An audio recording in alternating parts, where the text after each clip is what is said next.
성부와 성자와 성령의 이름으로 말씀을 드립니다. 네, 오늘은 앞서 말씀을 드린 것처럼 주님의 세례 축일입니다.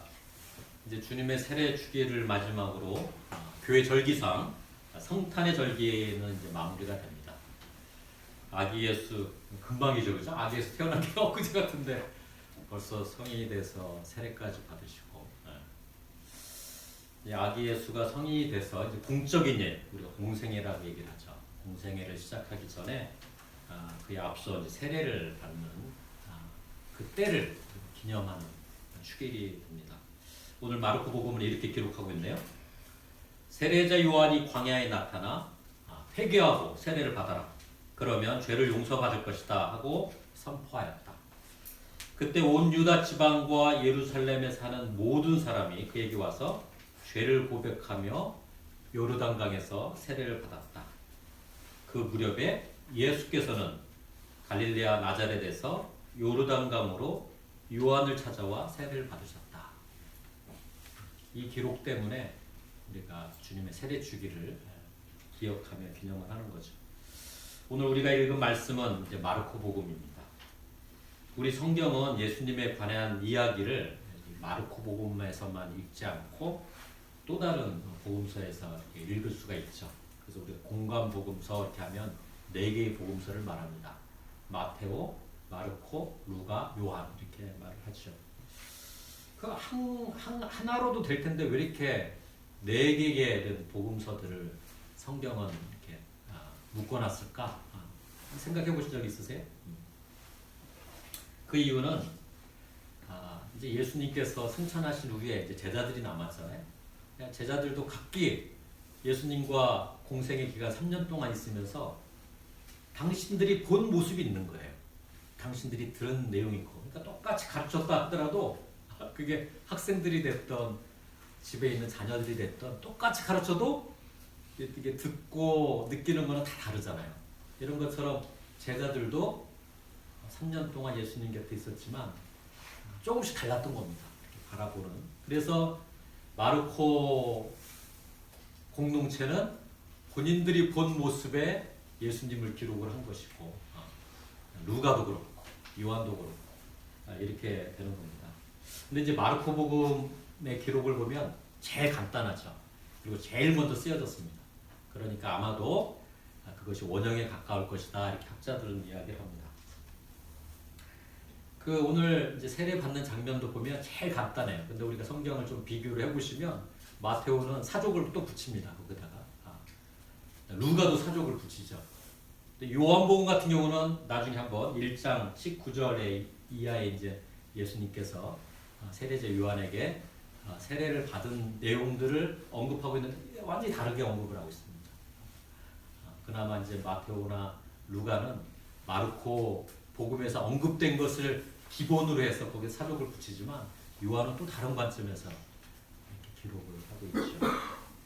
오늘 그래서 저는 이제 마태복음 3장 11절에 보면 똑같이 이제 이 마르코 복음에서 얘기한 세례 장면이 나오는데 어떻게 사족에 붙는지를 잠깐 말씀을 드리겠습니다. 3장 11절 이하 이제 마태복음입니다. 이렇게 기록을 하고 있어요. 나는 너희를 회개시키려고 물로 세례를 베풀거니와 내 뒤에 오시는 분은 성령과 불로 세례를 베푸실 것이다. 그분은 나보다 훌륭한 분이어서 나는 그분의 신발을 들고 다닐 자격조차 없는 사람이다. 이런 말이 없거든요. 신발을 들고 다닐 자격조차 없는. 근데 이제 마태복음은 이런 사족을 붙이는 거죠. 그분은 손에 칼을 드시고 타작마당에 곡식을 깨끗이 가려 알곡은 모아 곡간에 들이시고 쭉정이는 꺼지지 않는 불에 태우실 것이다. 이것도 역시 마르코 복음에는 없는 이야기인데 마테오 복음, 이 마테오 공동체가 처한 상황에서는 이런 언급을 해야 했던 것이죠. 또 14절 이하에서는 세례를 받으러 오시는 예수님을 향해 세례자 요한이 어떻게 얘기하냐면 제가 선생님께 세례를 오히려 받아야 할 텐데 어떻게 선생님께서 제게 오십니까? 하면서 사양을 합니다. 저는 못하겠습니다. 그런데 이제 예수님이 그러자 요한에게 얘기를 하시죠. 지금은 내가 하자는 대로 해라. 우리가 이렇게 해야 하느님께서 원하시는 모든 일이 이루어진다. 이렇게 얘기를 하니까 그제서야 세례자 요한이 예수께 세례를 했다. 이렇게 마태복음은 기록을 하고 있죠. 그러니까 이제 그런 마태복음 입장에서 보면 굳이 이제 순위를 매긴다라면 예수님에 비해 세례자 요한은 이제 한참 낮은 단계인 거죠, 그죠? 낮은 단계. 복음서에서 세례자 요한으로부터 예수께서 세례를 받는 이런 장면들을 예수님의 제자된 공동체는 왜 이렇게 기록을 하고 있었을까? 왜 이렇게 기록을 할 수밖에 없었을까? 이거에 대한 질문을 던져봅니다. 왜 그랬을까?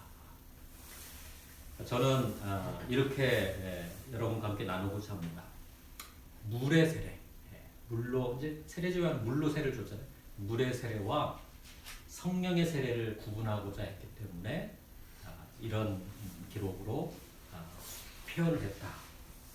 세례자 요한의 공동체는 당시 그리스도교 공동체, 예수님을 믿고 따르던 또 예수님의 제자들이 일구하는 그 공동체에 비해서 영향력이 굉장히 컸습니다. 그거는 제 말이 아니라 학자들이 그 당시 연구를 해보니까 세례자 요한을 따르던 사람들이 어마어마했다는 겁니다.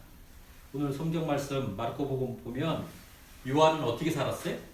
낙타털 옷을 입고 허리에 가죽띠를 두르고 메뚜기와 들꿀을 먹으며 살았다. 오늘날 어떤 목회자가 이렇게 살면 사람들이 다 오우 저 사람 하고도 남을 거예요. 그렇지 않습니까? 당시 똑같았던 거죠.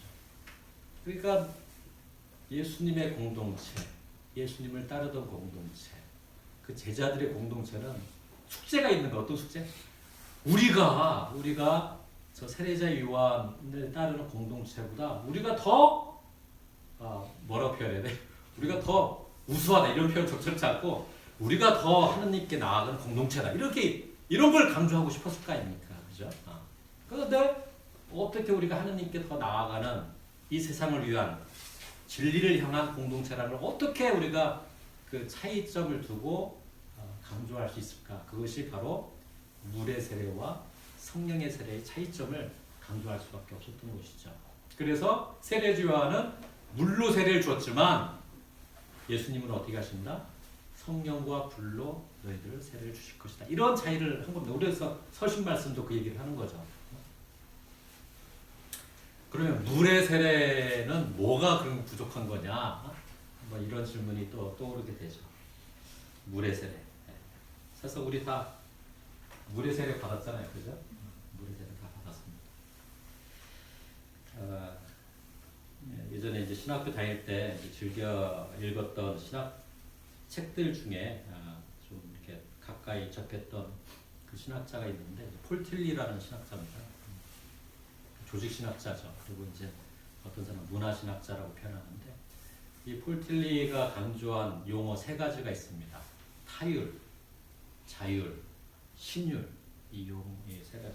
조금 뭐 영어로 표현하면 타율은 히테로노미라고 얘기를 하고, 그다음 자율은 어토노미, 그다음에 신율은 테오로미 이렇게 얘기를 합니다. 타율, 자율, 신율. 그래서 이제 이 폴틀리 입장에서 봤을 때 우리 인간들도 이 세 가지 유형이 있다라는 거죠. 타율적인 인간, 자율적인 인간, 신율적인 인간이 있다라는 겁니다. 근데 이제 모든 종교에도 사실 그런 현상이 있고, 이 그리스도교 역사, 그러니까 그리스도교가 나오기 이전부터 유대교부터 쭉 따져보면 타율적인 역사가 있었다는 거죠. 그게 또 대표적인 게 뭡니까? 구약은 율법에 의한 시대라고 얘기를 하잖아요. 주님과 하느님과 이스라엘 백성 사이에 맺은 계약에 따라 살아가는 존재들, 그 역사, 타율인 거죠. 타율. 내가 스스로 뭘 만들어서 가는 것이 아니라 주님께서 주신 율법에 따라 살아가려고 하는 역사, 그런 존재들, 타율적인 존재라고 얘기합니다.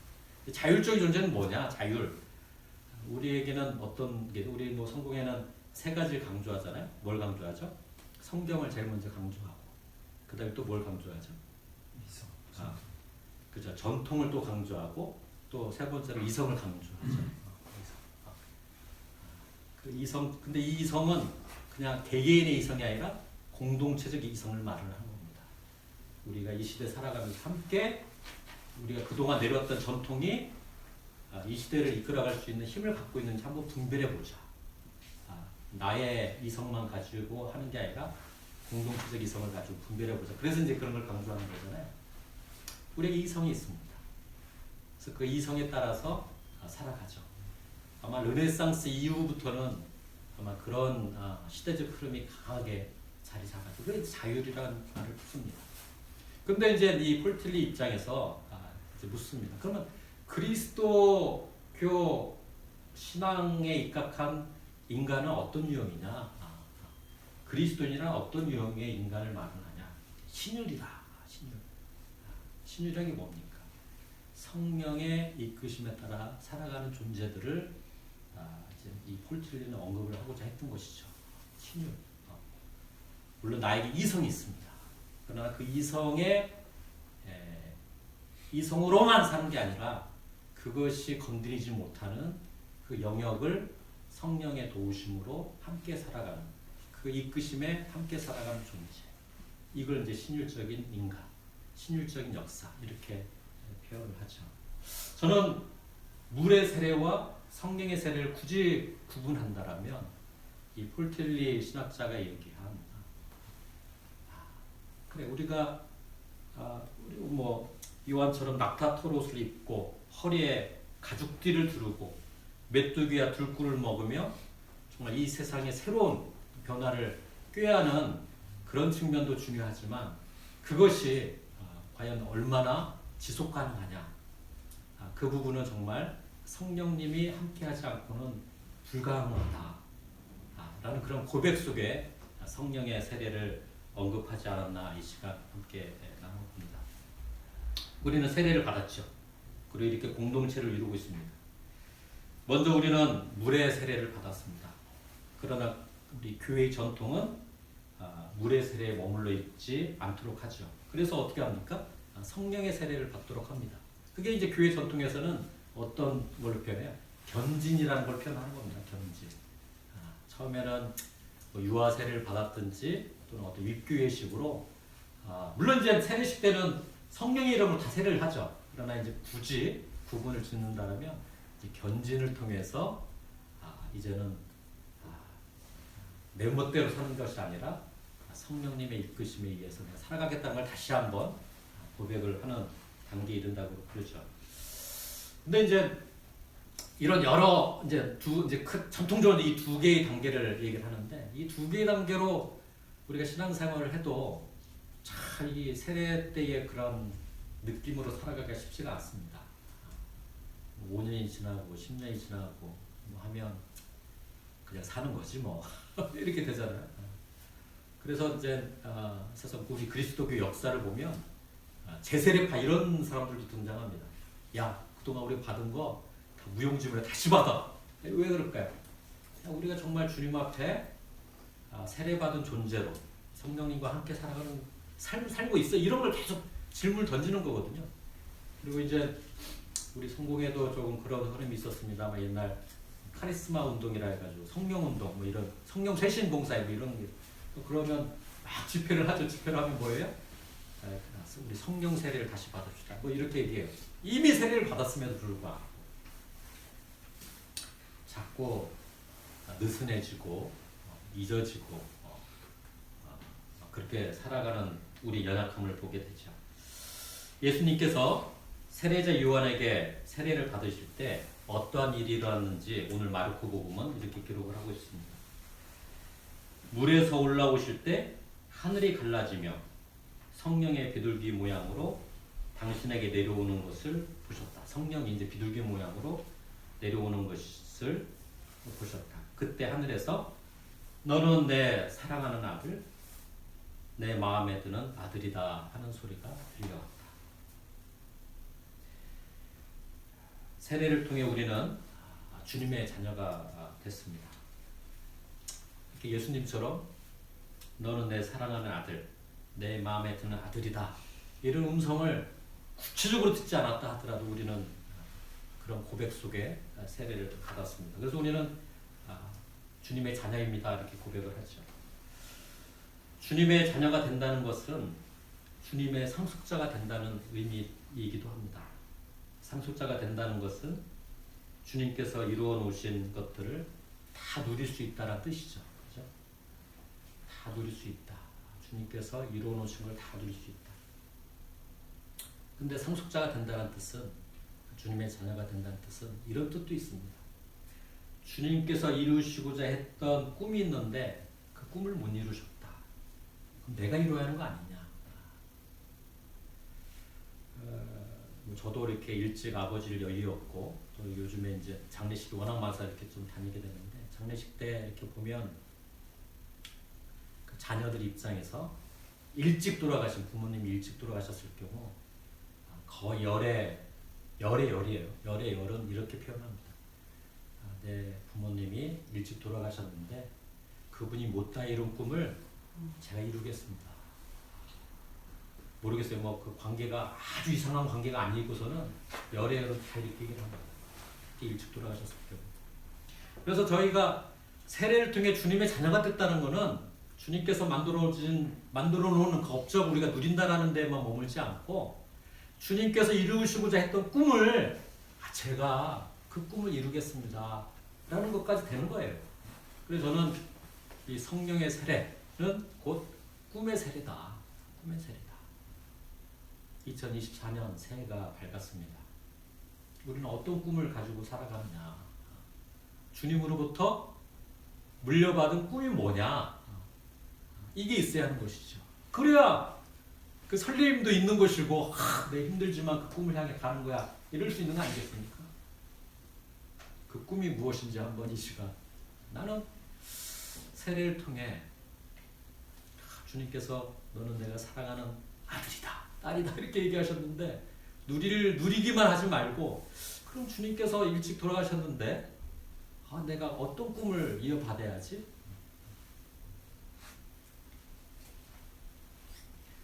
오늘 이 시간 참 망설였어요. 오늘 첫 주일 맞이해서 이 말씀을 드려야 할까 말해야 할까 참 망설였는데 용기를 내서 좀 말씀을 드리겠습니다. 저도 이렇게 굉장히 연약한 존재고 목회자로서 이게 충분히 잘하고 있나 이런 걸 의심할 때가 많이 있는데 저에게도 꿈이 있습니다. 주님과 연결된 왜 나한테 이런 꿈을 주셨습니까 하고 항변할 때도 있고 전 못합니다 하고 도피하고 싶을 때도 있었는데 여하튼 아직은 그 꿈을 향해 저도 가고 있습니다. 지금부터 한 10년 전에 저는 경기 북부 지역을 봤고 경기 북부 지역 세 지역에 눈에 들어왔어요. 하나는 노동당사, 그 철원 노동당사 옆에 소위산이라고 있습니다. 그 소위산에 올라가서 이렇게 보면 철원평야가 다 보이는데 그곳이 하나가 이제 눈에 들어왔고 또 한 곳은 이제 경순왕릉 있는 곳이에요. 경순왕릉. 그리고 마지막 세 번째는 장산전망대였습니다. 그래서 사실 제가 여기 파주 부임하기 전에도 소위산은 이제 자주 갔었고 경순왕릉도 종종 갔었고 장산전망대인데도 가끔 왔었습니다. 근데 뭐 여기는 이제 이종민 신부가 교회를 개척해서 이렇게 하겠다라는 의사를 표명했기 때문에 내가 이렇게 계속해서 가서 기도해야 할 곳이 어딜까? 경순왕릉 근처인가? 소위산이니까 이걸 두고 막 기도하다가 결국 이쪽으로 이제 발령받아서 장산전망대를 이제 기도 처소로 삼고 있는데 한 10여 년 전부터 부족한 저지만 제가 이 땅의 어둠을 보게 되었습니다. 그 어둠이 저와 연결되어 있구나라는 경험을 하게 됐죠. 그 어둠이란 이런 거였습니다.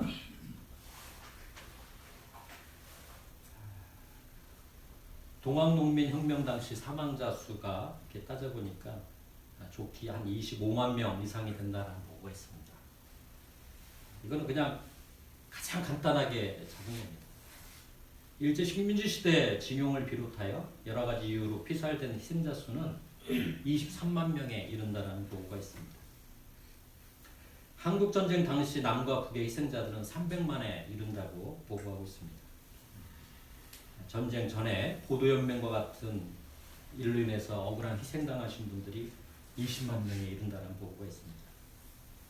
제주 4.3 희생자의 경우 2023년 기준으로 이제 구체적으로 이렇게 이름이 명시된 분들이 14,738명이라는 보고가 있습니다.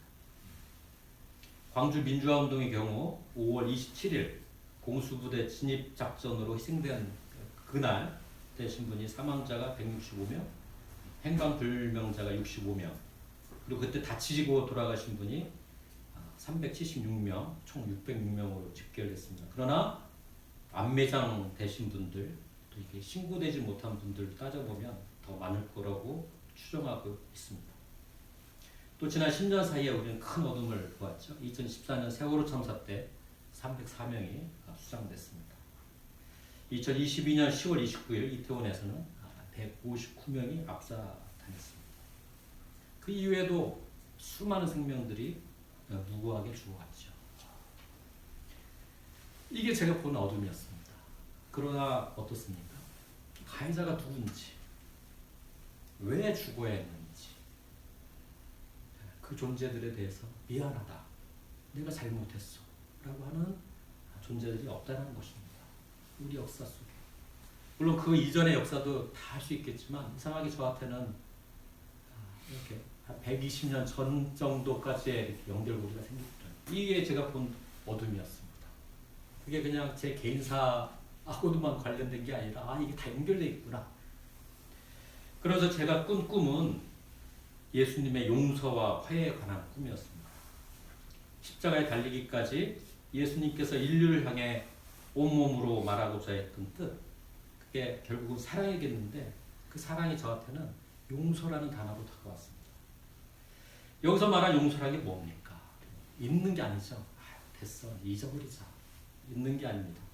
잘못을 덮어둔다는 게 아닙니다.